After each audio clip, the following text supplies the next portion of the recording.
నమ శ్రీ సరస్వత్యై నమ శ్రీ గురుభ్యో నమ. భక్తులారా, భారతంలో విశేషాలు చెప్పుకున్నాం. ఇందులో భాగంగా నిన్నటి వరకు మనం ఆది పర్వాన్ని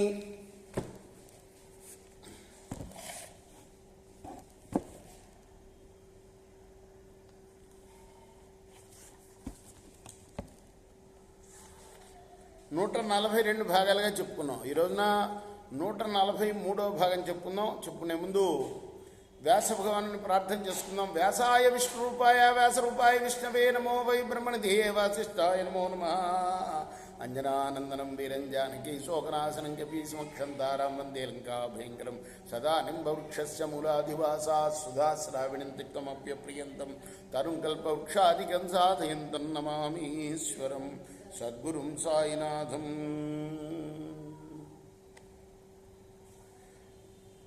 వైశంపాయనుడు చెప్తున్నాడు జనమేజయ మహారాజుకి, మహారాజా, పురుషశ్రేష్ఠులైన పాండవులు కుంతి మేలుకున్నారు. వారి యొక్క గర్జనలకి హిడింబుడు భీముడు ద్వంద్వయుద్ధం చేస్తున్నారు, ఘోరంగా పోరాడుతున్నారు. ఆ శబ్దాలకి మెలుకు వచ్చింది వాళ్ళకి. అప్పటికి భీముడు పాపం చాలా దూరం లాక్కుపోయి అక్కడ యుద్ధం చేస్తున్నాడు వాడితోటి హిడింబుణ్ణి. అయినా కూడా గర్జనలు తీవ్రంగా అవటంతో వాళ్ళకి మెలుకు వచ్చింది. వాళ్ళకి నిద్ర భంగం కలగకూడదనే దూరంగా లాక్కెళ్ళాడు. ఆ తర్వాత కుంతి మొట్టమొదటిగా అక్కడున్న హిడింబిని చూసింది, హిడింబుడి సోదరుని. అది మహా అందంగా ఉంది. చాలా ఆశ్చర్యపడింది దాని అందచందాలను చూసి. మెల్లగా ఆమె అన్నది, దేవకన్య, ఎవరు నువ్వు అంటే దేవకన్యలాగా కనపడింది అనమాట. రాక్షసులకి ఏంటంటే వాళ్ళ ఇష్టం వచ్చిన రూపం ధరించగలే శక్తి ఉంటుంది, వాళ్ళకి ఇష్టం వచ్చిన చోట వెళ్ళే శక్తి ఉంటుంది, ఆకాశ గమనం కూడా ఉంటుంది, ఇన్ని ఉన్నాయి వాళ్ళకి. అది భీముడి కోసం ఇలా మారిపోయిందనమాట. భీముడి సౌందర్యాన్ని చూచి ఆకర్షించి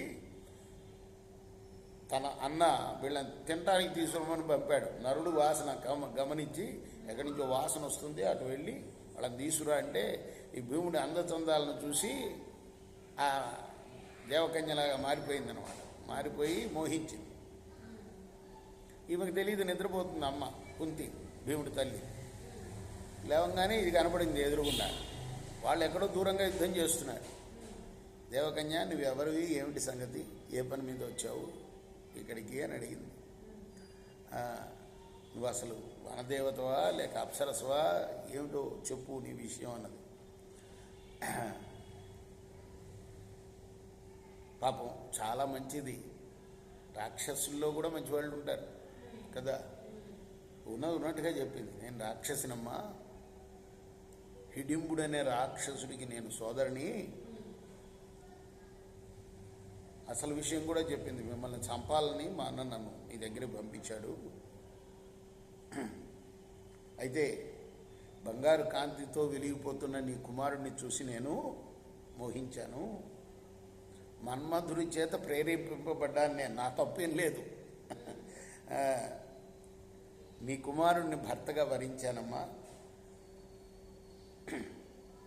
మిమ్మల్ని అందరినీ కూడాను మా సోదరుడి బారి నుండి రక్షించడానికి దూరంగా ఎత్తుకెళ్తానని మీ అబ్బాయితో చెప్పాను. నేను మిమ్మల్ని అందరినీ కూడా రక్షిస్తానని చెప్పాను. కానీ ఆయన ఒప్పుకోలేదు. ఈలోగా నా సోదరుడు రానే వచ్చాడు. అయితే మీకు నిద్ర మెళుకు వస్తుందని దూరంగా వాడిని తీసుకెళ్ళి అక్కడ పోరాడుతున్నాడు మా అన్నతోటి మీ అబ్బాయి. ఇలా చెప్పింది. వైశంపాయనుడు చెప్తున్నాడు. ఇదంతా ఎవరికి చెప్తున్నాడు? జనమేజయ మహారాజుకి చెప్తున్నాడు. కథ అంతా కూడా ఈ భారతం కథ. మా పూర్వీకులకి ఎందుకు యుద్ధం జరిగింది పాండవులకి కౌరవులకి అని అడిగితే ఆ వైశంపాయనుడు చెప్తున్నాడు ఈ కథ అంతా వ్యాసుడి యొక్క ఆదేశం మేరకు. రాజా, జనమేజయ మహారాజా, ఆ మాటలు విన్న వెంటనే ధర్మరాజు, అర్జునుడు, నకులుడు ఒక్కసారి పైకి లేచారు. ఇంతోటే ఉన్నారు, మెలకు వచ్చింది, ఇంకా లేవలే. ఒక్కసారి కౌదుటను పైకి లేచి అక్కడికి వెళ్ళారు, వాళ్ళిద్దరు పోరాడే చోటికి.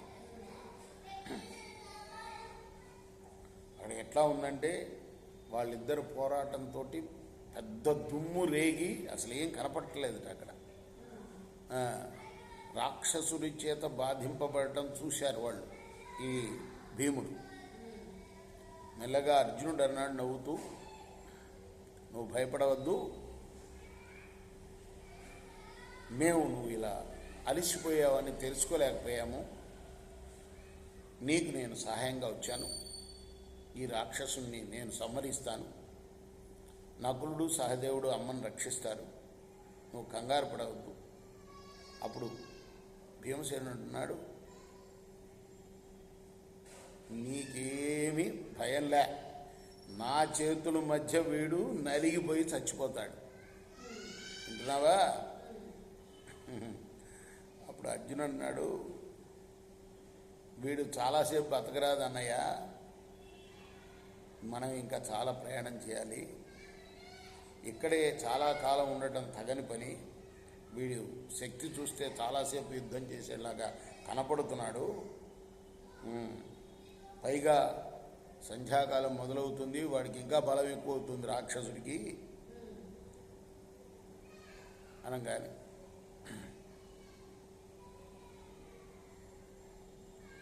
వెంటనే భీముడు మండిపడుతూ అసాధారణమైన బలాన్ని కూడా తీసుకున్నాడు. ఎందుకంటే సంధ్యాకాలం వస్తే హెచ్చరించాడు కదా అర్జునుడు. వెంటనే వాడి శరీరాన్ని పైకెత్తి వేగంగా తిప్పడం ప్రారంభించాడు ఆ హిడింబుడు. ఈ రోజుతో నీ కథ ముగుస్తుందని హెచ్చరించి, ఇక నీవు మనుషులను తినే అవకాశం ఉండదు అన్నాడు. అర్జునుడు అన్నాడు అప్పుడు, అన్నా మళ్ళొకసారి చెప్తున్నా, యుద్ధంలో చంపడం నీకు కష్టం అనిపిస్తే మాత్రం చెప్పు, నాకు వీడిని చంపడం కష్టం అనిపిస్తే నేను సహాయం చేస్తాను, వెంటనే చంపు వీడిని అన్నాడు. అర్జునుడు మాటలు విన్న తర్వాత ఇంకా కోపం హెచ్చిపోయింది భీముడికి. బలంగా భూమి మీద విసిరి కొట్టాడు, పిండి పిండి చేసి పశువుల్ని చంపినట్టు చంపేశాడు వాడిని. కృష్ణార్పణమస్తు. రేపు మనం కొనసాగిద్దాం.